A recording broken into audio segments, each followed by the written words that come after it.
Salam saudara-saudaraku yang dikasihi Tuhan Yesus Kristus. Semoga saudaraku semua selalu dalam lindungan Tuhan. Senang sekali rasanya dapat menjumpai saudara hari ini dalam acara Santapan Rohani Hosana bersama saya, Vicky Firlin Lili. Saat ini kita akan belajar sedikit dari firman Tuhan yang dipilih dari Injil Matius pasal 23 ayat 12. Sebelum kita membaca dan merenungkannya, mari kita berdoa. Bapa kami yang di surga, Bapa yang Maha Kasih, kami datang di hadapan hadirat-Mu Bapa, mengucap syukur untuk setiap berkat yang masih Engkau limpahkan bagi kami. Pada saat ini Bapa, kami akan membaca firman-Mu. Mari Engkau memberkati kami, agar firman yang kami baca dan renungkan tidak lalu begitu saja, tapi dapat menjadi pedoman dalam hidup kami sehari-hari. Terima kasih Bapa. Amin. Saudaraku yang terkasih dalam Tuhan, beginilah bunyi firman Allah yang datang pada kita saat ini, yang terambil dari Matius pasal 23 ayat 12. Di bawah perikop, Yesus mengecam ahli-ahli Taurat dan orang-orang Farisi. Dan barang siapa meninggikan diri, ia akan direndahkan, dan barang siapa merendahkan diri, ia akan ditinggikan. Demikian sabda Tuhan. Ada pepatah yang berbunyi, di atas langit masih ada langit. Pepatah ini singkat namun sungguh mendalam maknanya. Pepatah ini mengajarkan kita untuk selalu mawas diri dan tidak menyombongkan diri kita atas apa yang kita miliki dan kita capai dalam hidup ini. Sebab ketika kita merasa bahwa kita sudah di atas, maka perlu kita sadari bahwa masih ada orang yang lebih di atas dari kita. Ketika kita merasa bahwa kita adalah orang yang paling kaya, maka sesungguhnya masih ada orang yang lebih kaya dari kita.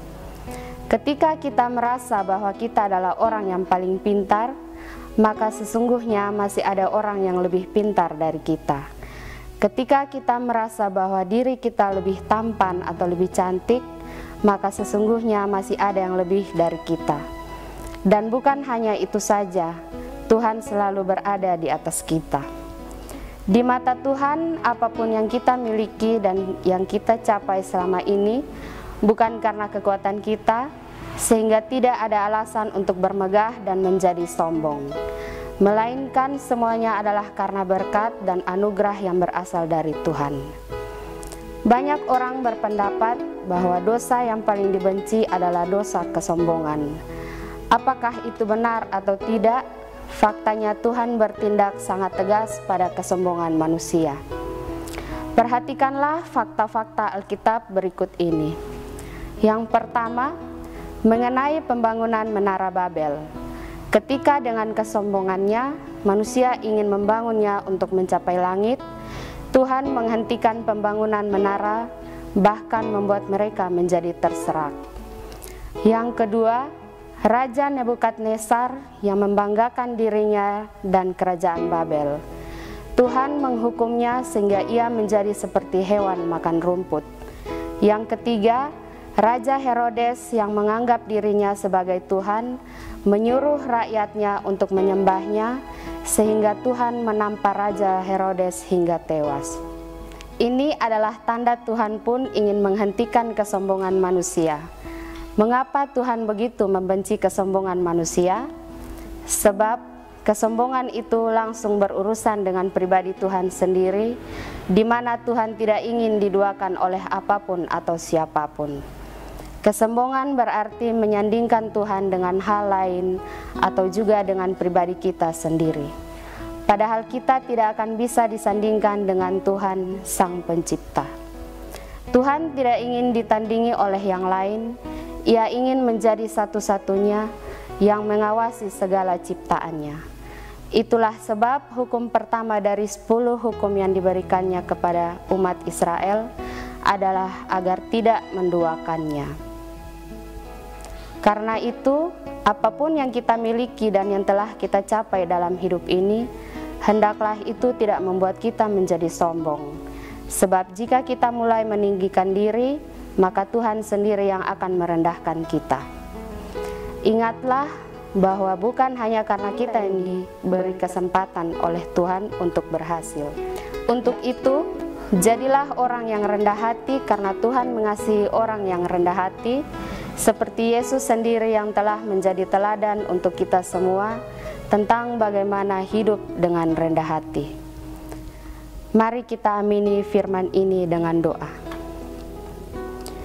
Bapa kami yang di surga, Bapa yang maha kasih, Bapa yang maha baik, terima kasih Bapa, terima kasih Yesus, terima kasih Roh Kudus, terima kasih untuk firman Bapa. Biarlah apa yang kami dengar boleh kami lakukan dalam hidup kami hari lepas hari, dan biarlah Engkau mengajarkan kami menjadi pelaku firman-Mu yang baik. Terima kasih Bapa, ampuni segala dosa dan kesalahan kami, di dalam Yesus kami berdoa. Amin. Kekasih-kekasih Tuhan, demikianlah renungan singkat untuk kita saat ini. Semoga setiap kita diberkati melalui firman Tuhan saat ini. Sampai jumpa lagi dalam kesempatan berikutnya. Tuhan Yesus memberkati kita semua. Salam.